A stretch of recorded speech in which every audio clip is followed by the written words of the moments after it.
Find yourself a booth, order up a cold one. This is the Spring Bar.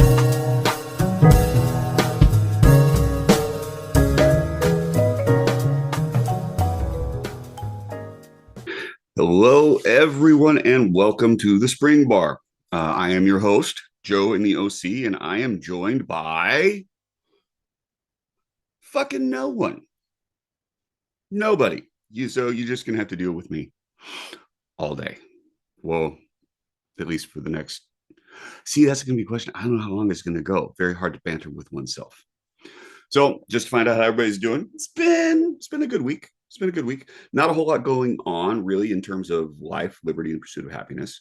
We are planning on the first snowboard trip of the season, which is nice. It's been really wet here. So there's been a lot of snow up into the mountains, although I think we're still at about 50% of snowpack. So don't know that we're going to be able to ride past April this season, but you know what? At least we get up into the mountains. It'll be okay.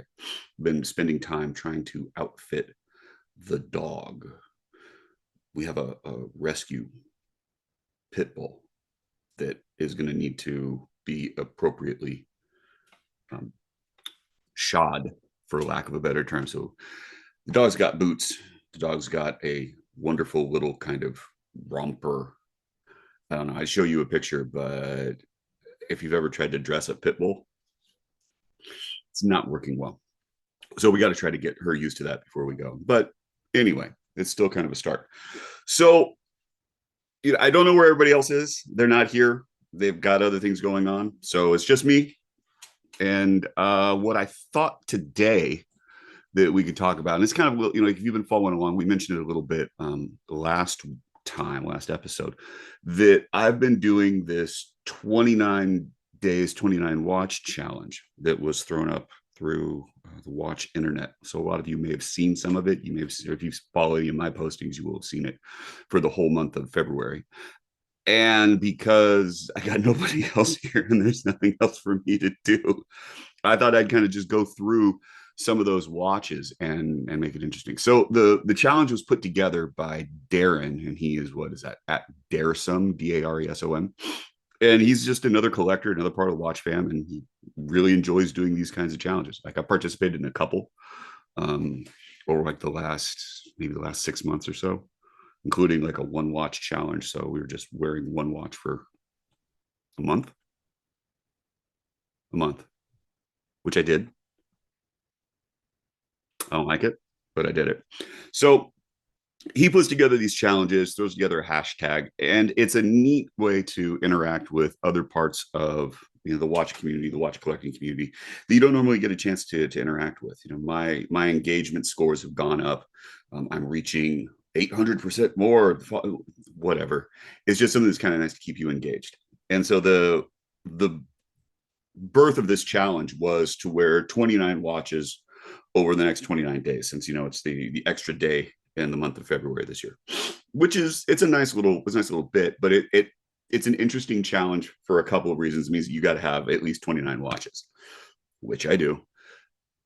But that limits, a certain, it makes you into, you're dealing with a certain type of collector. And I find that to be really interesting because you're starting to see people and you start to see the way that collections have been kind of established. And so there's a couple of guys that are doing like one brand, people that are doing one style, and people are just doing whatever they got. Personally, I decided to make this into a little bit more of an interesting thing for myself. And I decided to go through 666 dialed Bulova watches, not Caravel, not Accutron, just Bulova. And I think I'm going to be able to pull it off. I'm pretty sure. So because I know that you're interested in these sorts of things, we're going to try. We're going to try that. So here, and I'm going to go through them in the order that I posted them. And so if you're really interested and you want to follow along at home, you can find me at Watch Taylor Youth, EUPH. That's my handle. And you can follow that and you can look through and there'll be a description of what all the watches are there off of my Instagram page. But I thought I'd just talk through them here a little bit. So we start off with the it's the OG. It's the Oceanographer G is what it is. And this is from 1969. It is a slightly different variant. It was only done in 69 in the way that the dial is laid out. So normally you've got two lines of text above 12 and you have two or three lines of text at 6. This one's got 3 lines of text all the way through. You know, it's so weird to try to get the angles right for this. You're not going to be able to see squat, are you? But yeah, focus sucks. But at least you got a little bit of an idea of what we're talking about. So this is like, you know, your solid, you know, raised Lexan markers, decent loom plots. The cases, it's that really basic UFO shape, and it's got the, you know, really easily grabbable bezel. The sides of it, you know, the flank is really fine, really delicate. And this is like when you think about Bulova dive watches, or you think about, you know, funky watches from that era, at least for Bulova, this is the one that comes rapidly to mind. So then number 2 is the V. Similar, same case size, different case though, because this has the day date mechanism, so it has to have a little bit more room in it, and a slightly different handset. And that blaze orange is really nice. And as we heard from Bulova a couple episodes ago, they use the same Pantone color for all of them. And that's a really nice touch because it fades so differently depending upon the age of the watch. You know, this has got a period correct, similar style to the original bracelet, a 5-link bracelet. It's close, but the lugs fit. So that was a really big deal. Oh, well, we'll get into the wrist check towards the end, but in the glass today is a highball with bullet bourbon because ain't nobody else here. Cheers. All right. Number 3. Number 3 is the LE, Devil Diver LE. This is the reissue done in 2018 off of the analog shift, I guess, poll that they put out. And it was just a decision of which Bulovas to reissue. And the choice was the surfboard, the parking meter, or the Devil Diver, the black dial. And the Devil Diver won hands down. But then they released 666 pieces of this limited edition, same case size, right? The reissue, the Devil Diver reissue is 44. This is 39, and it mimics the original case pretty darn well. The only difference is the lack of the day date, and this just has the single date window, and that has to do with underwater certification, making sure it could hold up to 600. It's a little weird and a little different, but I know that there's versions of them, and when you're ready to let one go, you know who to talk to. After that was the European release. So this is a different case size. The original release was 44 mil side to side. This one is 41, and it was harder to find. It didn't come out in the US, and so you can get them on eBay now.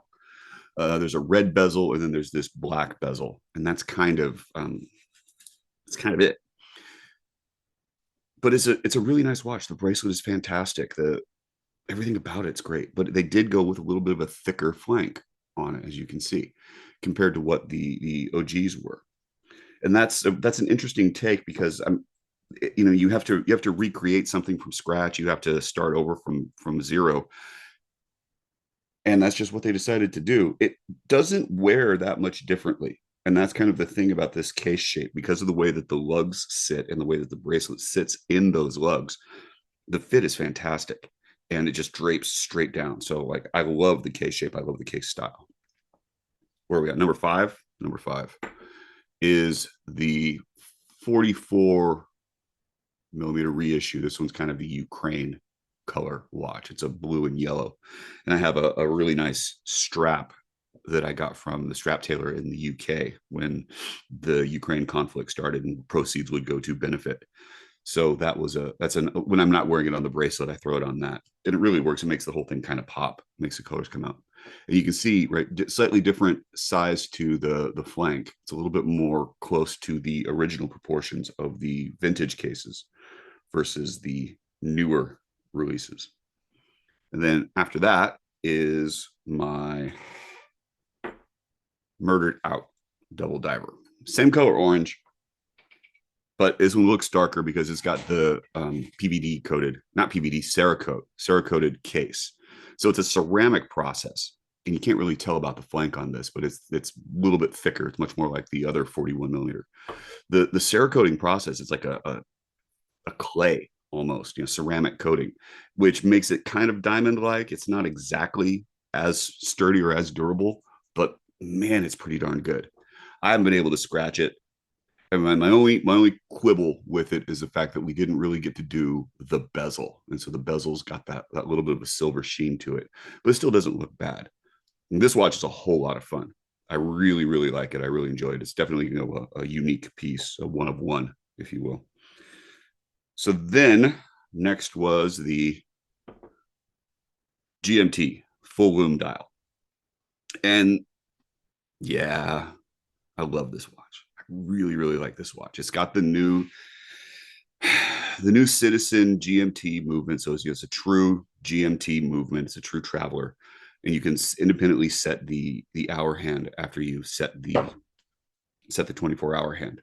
So 24-hour hand would be home time, and the movable hour hand would be wherever you currently are. The only issue, and it's really not an issue, it's more of a quibble, is the fact that to set the date, you got to rotate the 24-hour hand all the way around, or not the 24, the hour hand. You rotate the hour hand all the way around, and in doing that, then the date advances. But it'll also go backwards, so you don't have to set it in just one direction. So I think that's kind of it's a nice feature. It's a nice little extra, and you got to twist it around a whole lot. This one's also on the bracelet, and this came specifically from a European version of this, a different variant with the green dial. That's a nice watch. The dial itself is slightly different than this one. It's got a similar track along the inside, but they did like a day-night track. The bezel itself is all green. The dial is green, and then that inner track, the top part is white, and the bottom part is black. It seems a little too busy for me compared to this one, which while is busy, it's definitely a watch that is really legible. And the way that they have this black 24-hour track all throughout the center of it, like the middle portion here with the lume on it, it's got this sort of a panda colorway, and the black and white really helps. It brings the whole thing out, makes it pop. All right, next was a newer addition, and that is this quartz. So Bulova didn't do a whole lot with 666 past much of the 80s. Like they kind of dropped it from the line. They definitely dropped it from the dial, and they started doing 660. And I'm not certain if that was a concession to the moral majority or what, but still, it was a little bit of a nod, I guess. This one to me just came across with these, the hooded lugs and the way that the markers are.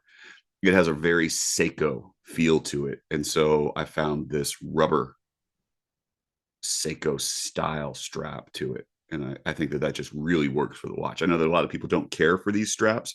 For this watch, though, I think that it is a great look. And it's very comfortable, and I wear it probably more than I really should. It's a really nice grab and go watch, because the quartz, you don't have to do anything. It's set, it's ready. And so that's a nice little something for you. Okay. Next, we get into some of the weird, because the oceanographer style, like the oceanographer G style, it's part of Bulova's real solid design language. But they did a whole lot with divers from the the 1960s on. Once that really became a thing, Rolex comes out with the Submariner in early 50s, 53 or something like that. Bulova got into the game a little bit later. And so you've got some of the EPSA cases and the stuff that goes with those. And then you've got this. So this is the start of the colored dials. This is from 1974. This is the Snorkel 666. It's a bigger case, probably closer to 41. The bezel itself, they're weird. They don't hold up well, and they wear oddly. So this one you can see has got some definite patina going on with it. They're hard to find. The red one here, not a lot of people see that one. It's not one that shows up that much. And that's kind of disappointing because it's a really neat watch. It's a really fun colorway to go through. And again, we've had the discussion about red as a color for watches. It's difficult. It's difficult to do because of the way that they fade over time. But this one showed up, and I don't remember how much I paid for it. I've got it in a note someplace. It's had a series of work done on it because the date on the movement didn't quite function. Somebody had glued down one of the discs, so got that sorted. Then needed to. It came with the wrong set of hands, so got the right set of hands, but then those were new old stock, and so had to match. Had to start matching the patina, and that didn't quite work. Like I went one way, and it's like, it's not gonna do it. We got to clean everything up a little bit. So sent it to the Alchemist Reloomer in the UK, who did the dial and the hands. And it's a fascinating, just beautiful watch. It's really neat to have something that has that kind of pop of color and that little bit of red, which is also uncommon. Like you don't see that much in divers. So it's fun. It's fun. It's good. I like it. I don't get to wear it hardly enough. And then after that was same watch, different color, black dial, Coke bezel, exact same features. And so this has one of the last in-house movements that Bulova did, the 11 AOACB or something like that. Look at my notes; it's there somewhere. The problem with this movement is the day doesn't set independently. So if you run, if you've got a rotation and the watch is run down, you've got to wind it a lot, or not what you have to move the crown a lot in order to just get to the date in the right place. You can go forward or backwards, and that's fine. To set move the day, I get confused about all this stuff because I don't get to wear these ones that much. And it's unfortunate because I've got a few with the exact same movement, and it gets me into trouble. So this one, you pull the crown to set the date. And you pull the crown all the way out, and there's a slight spring to it. And so it'll set and the date will advance. And then you push it all the way in, and it'll lock, and you get things kind of into place. And it's a neat little feature. So kind of a quick set, but not exactly, And then I think Bulova went from that type of movement from their own in-house movements, and then they started using more of the Miyotas from that point on. The next one is the same, but blue. This is also one that's kind of hard to find, and you can't see very well in this shot here on the screen. But if you want to take a look at my Instagram, you'll be able to check out and see what the differences are. This has got some damage to the bezel, right? And the story is I got another bezel. I found a new old stock bezel. I'm like, oh, this is wonderful. I'm fantastic. I'm set. And it was for the Accutron. Same shape, same style, same knurling on the edges. Makes it really easy to grab. It's about 2 millimeters larger. Wouldn't fit. And so the Accutron case is incredibly similar to this. It's just not identical. And man, that was frustrating. But I do have the Accutron version now of the black dial with the blue bezel on, which was apparently a thing. You could get those. There's green, red, and black in the Accutrons. Green dial, green bezel, black dial, Coke bezel, red dial, red bezel. And then they threw the blue bezel and the green bezel onto the black dials also. And that's factory. But there's no evidence whatsoever that exists and that it's a thing. So all we know is that the people who have them, who claim to have purchased them, knew.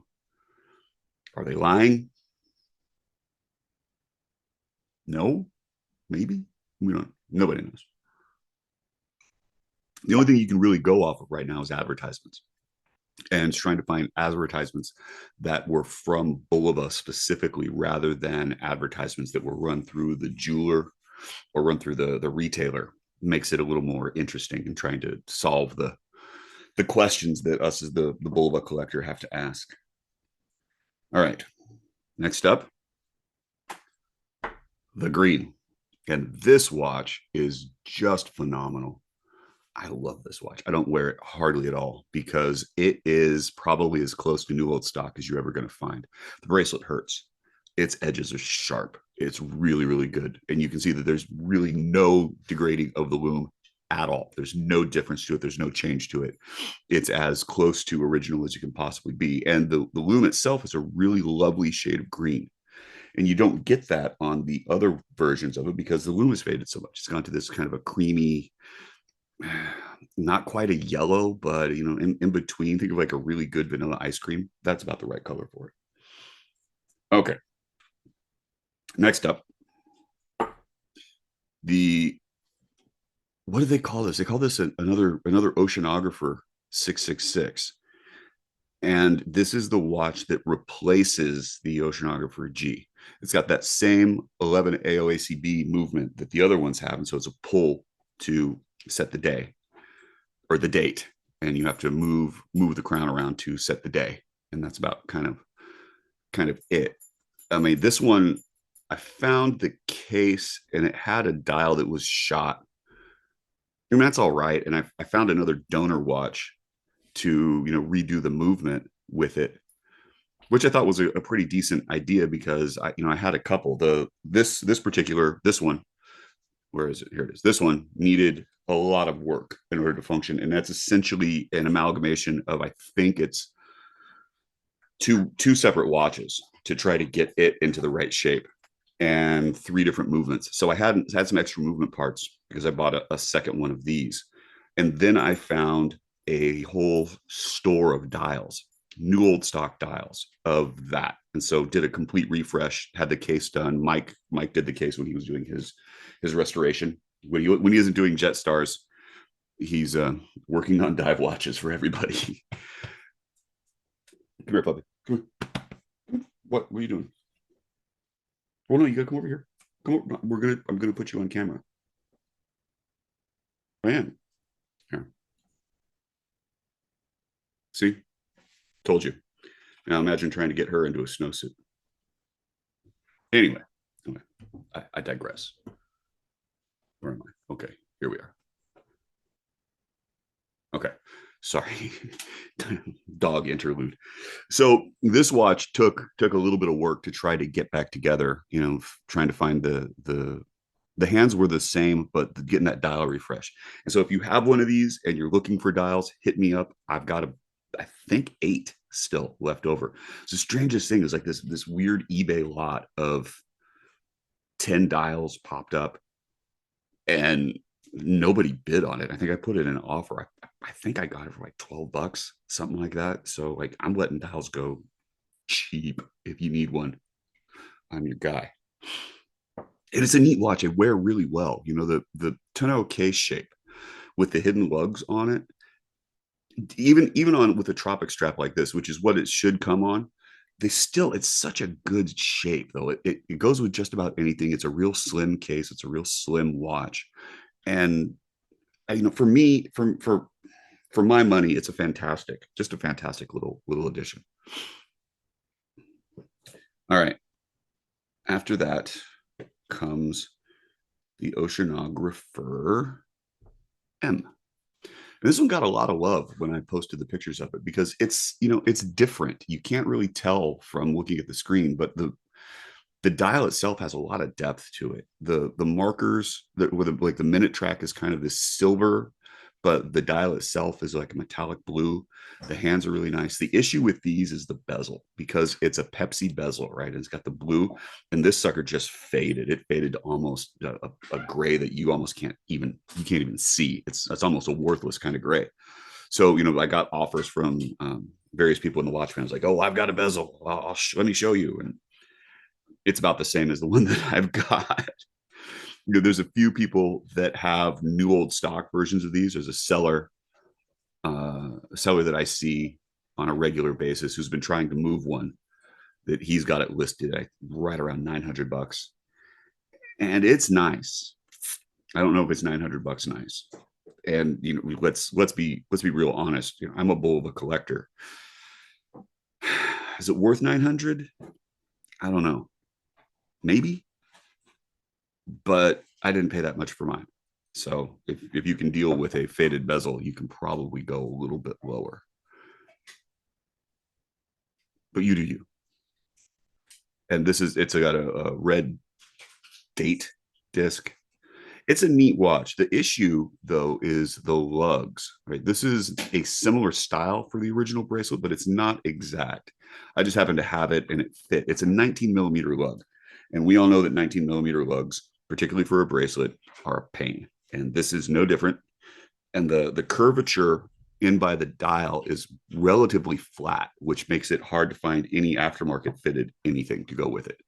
And that kind of sucks. But I still got it. It's still lovely. All right.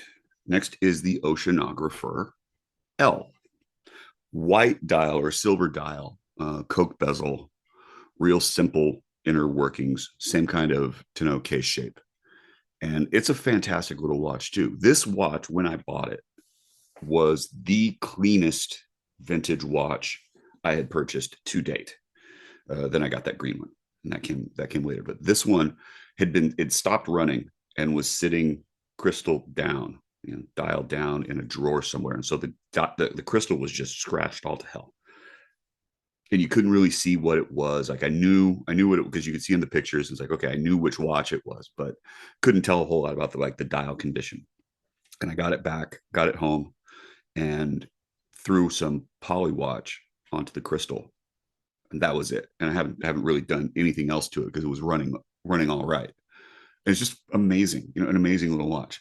This one, so the bracelet that it's supposed to come on is just another kind of chiclet link bracelet. This one's on an expansion, and I have a problem wearing this watch because, as many of you know, I teach music, and you wave your hands around a lot, and the more vigorously you wave your hands, fantastic for automatic watches, not so good for expansion bracelets. And so I'll be done conducting a section of the music, and the watch is sitting up here. I have to move my watch down. I have to put it back around. It's a mess, but it's a lot of fun. It's a really nice piece. It's a really elegant, simple dial, and I like it a lot. It doesn't get nearly enough love. All right, next up, this is called the chronograph. It is not a chronograph. We don't know why they called it a chronograph. It's a 666 chronograph, and it is a chunky boy. Look at that case, and the bezel, just the stainless steel bezel. The handset is really, really small compared to just about anything else. Most of the others, they reach pretty close to the edges and all around. This sucker's it's got a different little aesthetic to it, and they're not quite pencil hands, but it's close. I love this watch. This might be my favorite, and I wear it rarely, just because I don't want to get bored of it. I don't want to get over it. It's got this great kind of profile. The way that there's a little bit of that scalloping down at the lug, so you could wear this on a strap or on a tropic and it would work. But there were two bracelets that this came on, and this one is fantastic, and it's also got this great little detail with the sort of a bevel to the edges, and it's signed clasp. This watch and the markers themselves are actually angled like that. You've got a sort of a V shape, and so I guess maybe so the hands could pass underneath, but they don't get anywhere close to touching it. And it's just great. I love this watch. I absolutely adore this watch. And when I was putting it on for the challenge, I needed to set it, as we've spoken about. So knowing how this works and having done it enough in the previous week, crank the crown around, get the date right, and then start pulling. And Crown came all the way out. Watch still works. Luckily, it's a screw down crown, so I'm not going to lose it. But this sucker's going to the spa, and it needs a little bit of love. Everything else about the watch is fine. It's great. It goes with just about anything. It's like one watch, that might be it. I don't even know that I would change out a strap on it. I think it's perfect just the way it is. There is a later version of this watch with even a bigger case. And to me, like that sucker, that's on the list. And that's getting me close to kind of the end of the 666 journey. But trying to find one in decent condition with all the appropriate, the bezel's hard to find. You can't find the extra bezel for it. So that's a kicker. It's like it's totally different shape, different kind of 70s Aztec kind of. It's a really weird watch, and it's even bigger than this one. This one wears really large, and because of the way that the case shape is, and then the depth to the bezel, the dial wear, it seems like it's really small, but it's still comfortable. It wears well, even though it looks big, and it's still one of my favorites without question. All right, next we got into chronograph territory. And so we started with the chronograph B, deep sea chronograph B. This sucker is great. It's so good. Glossy black dial that looks wet. I'm not sure how the application process for the dial creation was, but it looks like I think that they did the lacquer onto it after they put the markers on, because you've got sort of these pools and a little bit of growth going up onto the markers. Really inky. You see a lot of these that have kind of got little blossoms and on like star dust, not star, constellations almost. And those have obviously gotten wet. This one hasn't touched water at all. And it was another one of those sort of drawer finds. Didn't come on anything close to the appropriate strap or bracelet for that matter. I mean, I don't even believe there is a bracelet for these. That only came on a tropic strap, and the lugs themselves are relatively straight, and so you can see that this bullet style bracelet that I got from Strapsco works really well on this watch. I've had it also. I've got a keep piece combination FKM sailcloth that I like in the summer, and that's really nice because pet peeve of mine, divers on leather. No way. Can't do it. No. And now, yes, I know vintage Panerai came on leather, but that's because they're Italian. And I'll just leave that there. So this one was it was a fantastic find. Love it to death. And this was the second piece that I got, because the first one that I grabbed was this. And this is the deep sea chronograph. Doesn't have a designation, so like the A and the B come afterwards. On original bracelet, that chiclet style bracelet with the fitted end lugs, which is almost impossible to find if you don't got one. This one I got with a much lighter bezel. The bezel had faded the same way that the Oceanographer M had, similar color. This is a like anodized aluminum. And also the crystal itself has a little bit of a flange on it. So the bezel sits underneath that. And that's what holds the bezel on. So got this watch and the bezel was shot. And then I saw somebody listing a new old stock bezel. I was like, done. I'll take a new old stock bezel. And the thing that was so strange about it, though, is it changes the watch completely. You know how somebody's their eye color changes depending on what color shirt they've got on, or the same sort of thing. Dial didn't change, but the bezel, changing the bezel on it, it went from gray to blue. Strangest thing. And looking at it objectively, you can't really tell much of a difference. And this is when we found out about the flanged crystal, because the crystal that's on this watch doesn't have the flange. I have one. Eventually it's going to go in for a service, and we'll make that little change to it. But we were trying forever to figure out how to get that sucker to fit, because was there some sort of locking mechanism? Was there something else? Because both of it was weird. And no, it was a different crystal. So the bezel on this does not rotate. It's held down with sticky tape. Real good sticky tape for that matter. And it will go to the spa eventually and become a perfect example. I like this watch too. It's got some real honest wear to it. The markers and the indices, the handset, and the way that silver just kind of pops. It's a really, really good look. This would also be ripe for a reissue in the quartz line, the surfboard that they did second after the Devil Diver. They reissued the surfboard as well. So taking us to the actual surfboard. And this is the Deep Sea A surfboard because of the way that the inner, that inner printing right around the subdials. It's the same case as the blue one. It's a similar bezel to the blue one. This watch is it's just better. It's better. I don't know why. I would love to find a new bezel for it because I think that would just absolutely make it. But it's just phenomenal. Now there's another, the blue dial and this one, you can get solo dials without the 666 on them. When you don't have the 666 on this one in particular, though, there is a change that has been done to the remainder of the dial. Like the printing is a little bit different. Everything else about it is just a little bit off, I think. And I prefer that dial. I just prefer that watch. Gosh, they're good. They're so good. They're so good. You may know I had the reissue. There was a limited edition reissue of this that was with a new Miyota movement, and it was a automatic. And that sucker was thick. It's an 18 millimeter lug. The watch was 17 millimeters tall, and it was too tall for me to really wear. But luckily, our man in Japan, Dave, found this one, and he's a superstitious fellow.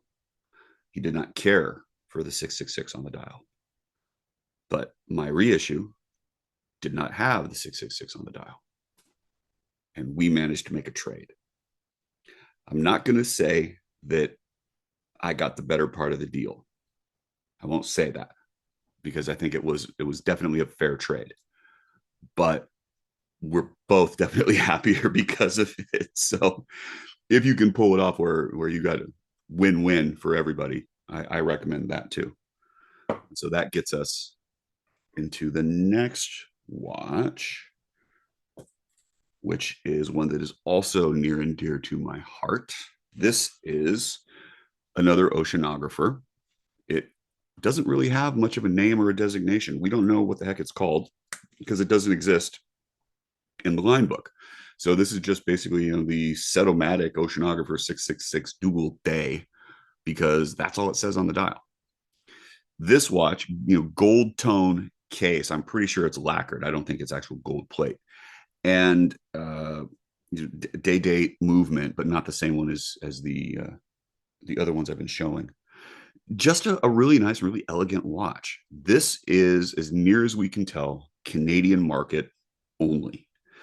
Haven't found them much of it anywhere else. And the few that I have seen for sale or that other people have owned have come from Canada or been sourced from Canada. This watch also came from Canada, and it was new old stock from a watch dealer that was going out of business and just hadn't been sold. Mike had this one, and he and I made a trade. He got my Accutron Astro, the astronaut watch, and traded me for this. Again, I think that was just about fair. Just about fair. The Astro might be a little bit of a more valuable watch, but it's not parts correct. The Astro that he got was assembled from different parts from a couple other people that I know, and Mike knows this as we went into the trade. And I was reticent to do the trade just because it wasn't a complete matching set, and I didn't want to misrepresent that. But he was fine with it.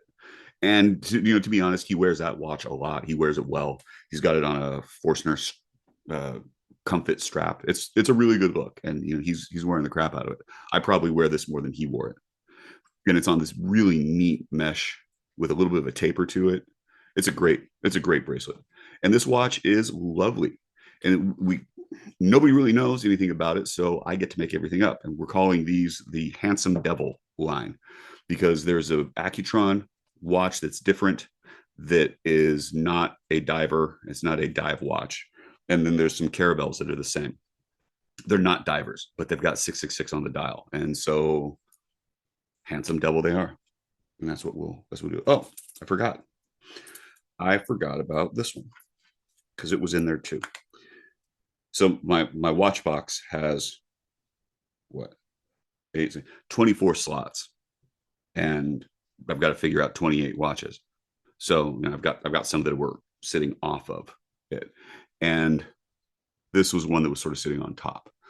And this is I think it's from 79. Bulova did a few watches real similar to this, use the same case. They did a bunch similar in Caravel as well. And it's that same tonneau shape, the hidden lug, and that great sort of, simple day date movement. But it's got this really cool sort of stadium bezel. The bezel angles in towards the crystal. The markers on this are applied a little more three-dimensional. It's got a great little loom stripe right down the center of the dial, or center of the markers. A matte black dial, and it's a really good watch. It's a really nice wearing watch.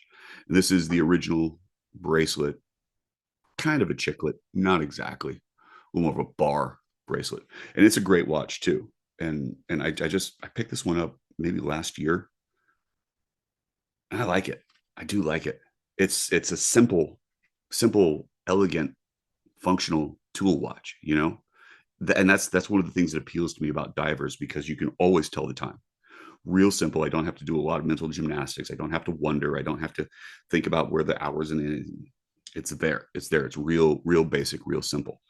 And so to follow that one is this, which is essentially the exact same watch. Movement's the same. Case shape is the same. The dial blank is probably the same. This one just has plots on it. And so they're raised sort of the same way that you have the nipple dials on Submariners. Same kind of concept, but this one with the Mercedes hands. And then there's a beveling to the case flank that's really, really excellent. This watch is the first 666 I owned. Got it. It was a weird time because I was getting into watches, and I was trying to figure out like what I wanted to do. And you have this iconic moment at some point where it's like, oh, well, Rolex is good. They got that dive watch, and I knew it was called a Submariner. I'm like, oh, well, maybe I'll get one of those, with no idea of what it costs and no idea of the minefield that vintage was going to be. So I took a look at that and immediately said, oh, good God, no. And I remember reading an article that said, if you're interested in watches, these are some sleepers and more bang for your buck, a better value proposition. And they were talking about Bulova, and they were talking about the 666 dialed watches, and they featured the surfboard, but a couple of others, and probably the Oceanographer G. I'm like, that's an interesting idea, because I already had a Bulova watch. So I started looking around, and I found this one for very little money. And it's not even knowing all original, not knowing any of the things that the minefield that vintage watches has we all know it to be now. But that watch really just kind of set the bar for where I wanted to go. And I really got into the style. I got into what they were. And it's part of how I've focused my collection now. And this was my gateway drug, for lack of a better term. Isn't that nice? Next up, we get into the skin diver. And all of these are technically skin divers, even if 666 feet is way further than you want to go without decompression scales and all the rest of that. So this, another snorkel. This has got the silver dial. It's got a great little loom plot. It's kind of a puffy loom. Had a new old stock bezel thrown on this. The original bezel, which I sold, had a decal around the outside of it instead of cut markers, and so cut scale on it.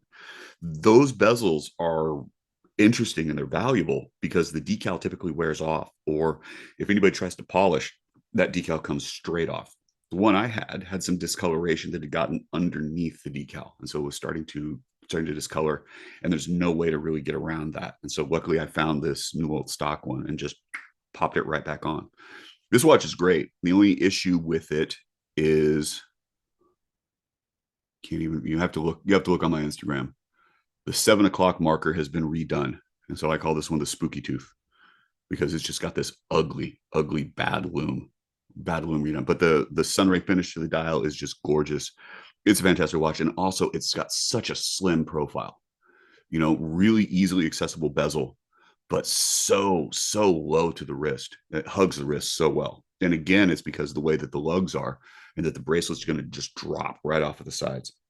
And it's a fantastic, fantastic watch. Like if you have the opportunity to pick one up, I highly recommend it. They wear great.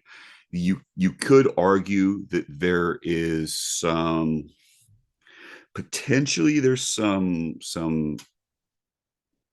Vietnam credibility.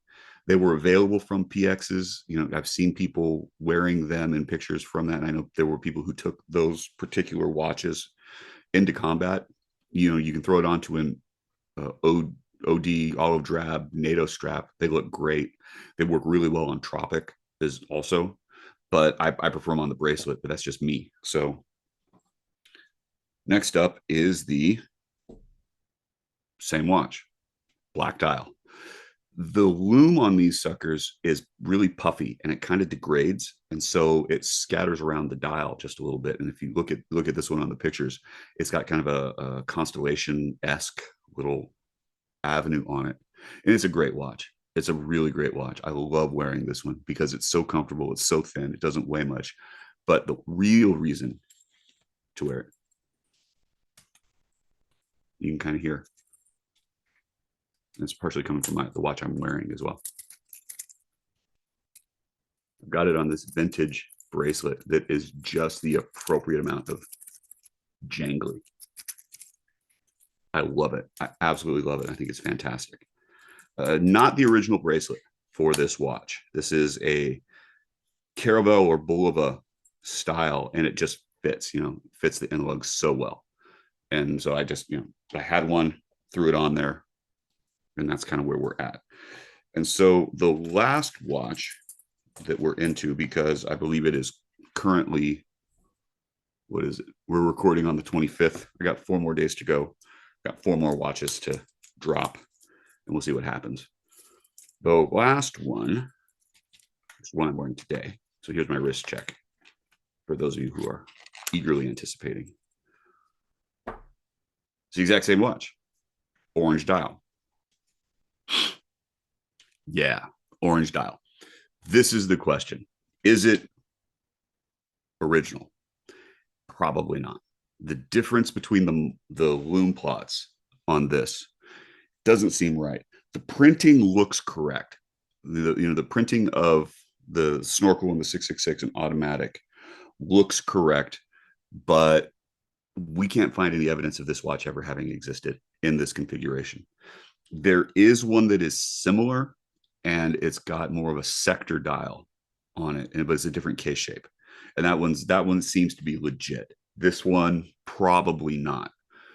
But I mean, look at it. Look at it. Do you mind? Do you really mind?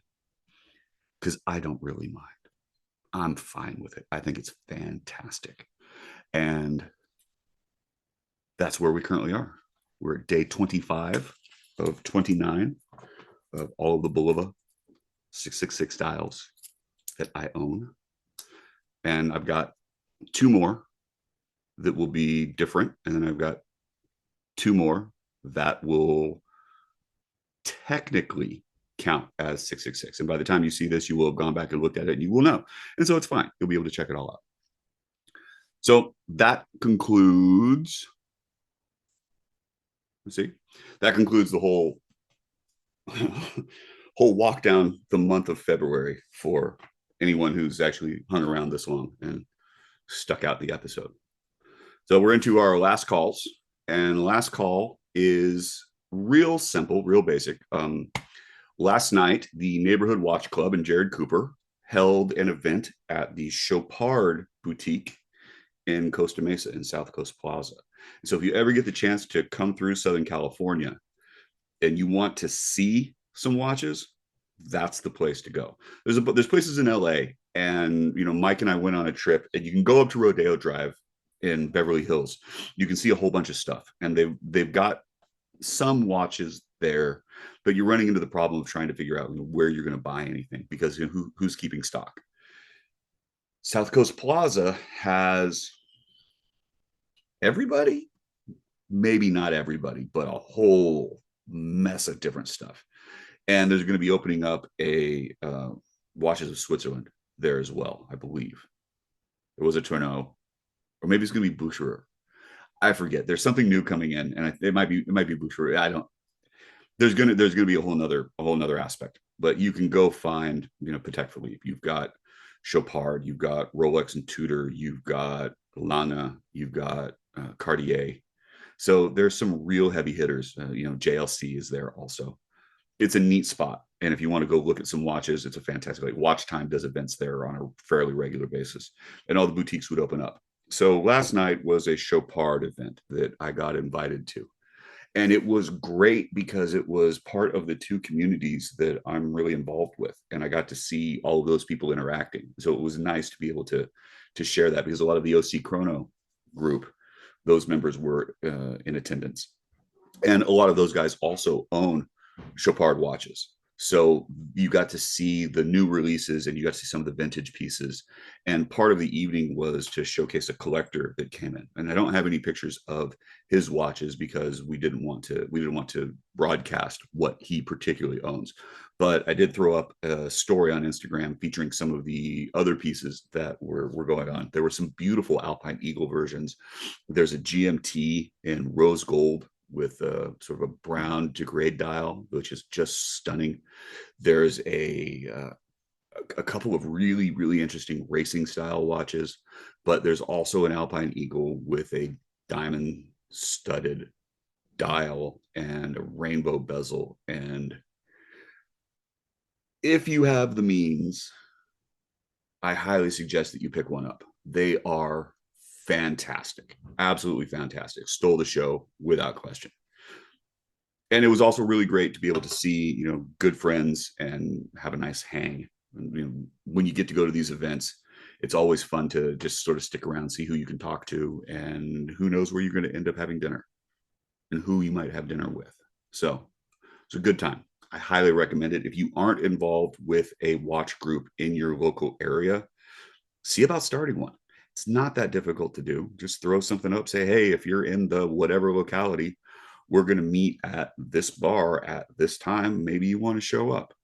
Maybe you can have, you can talk about it with some of the ADs that you've got nearby. Throw that out and see if anybody really wants to be interested. Because getting the chance to enjoy our hobby with other enthusiasts, so much more fun. And you get to see how people have carved their own little niche out in the hobby and what it is that they do. What do they collect? What are they interested in? And you can just really start to plumb the depths of knowledge that you have from other people. They also have interesting tips and tricks, and you get a chance to see what their algorithm is thrown up, for lack of a better term. You get to see some really interesting stuff, and you get to meet some really interesting people from different walks of life. And it's a good time. I have never had a real bad time at any watch event that I've gone to. And so I highly encourage all of you, the tens of listeners that we have, to give that one a shot and see what happens. So today, I am the Spring Bar Podcast. You can reach us at the Spring Bar Podcast on Instagram. You can email us at the Spring Bar Podcast at gmail.com. On a personal note, I am Watch Taylor Youth, all one word, EUPH.